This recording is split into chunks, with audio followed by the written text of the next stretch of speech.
जळगाव जामोद तालुक्यातील इस्लामपूर परिसरात अवैध गौण खनिज माफियांनी अक्षरशः धुमाकूळ घातला आहे। मात्र महसूल विभाग या प्रकरणाबाबत फक्त बघ्याची भूमिका घेत असल्याने नागरिकांमधून आश्चर्य व्यक्त करण्यात येत आहे। इस्लामपूर परिसरात अवैध गौण खनिज माफियांचा सुळसुळाट झाला आहे। अवैध गौण खनिज उत्खनन आणि वाहतूक पिंपळगाव काळे ते मोहिदेपूर मार्गे रात्रभर चालू असते। या भागात राजरोसपणे मुरुम अवैध गौण खनिज उत्खनन सुरू आहे। याबाबत संबंधित अधिकाऱ्यांना विचारणा केली असता त्यांना याबाबत कोणतीही माहिती नसल्याचे अधिकाऱ्यांकडून सांगण्यात येत आहे।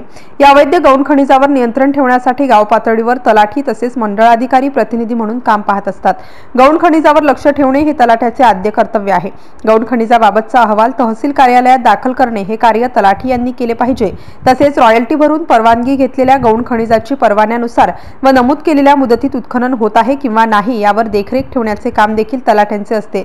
परंतु प्रत्यक्ष जळगाव जामोद परिसरात महसूल अधिकारी कर्मचाऱ्यांच्या दुर्लक्षामुळे शासनाचा लाखो रुपयांचा महसूल बुडत असल्याचे वास्तव या निमित्ताने समोर आले आहे।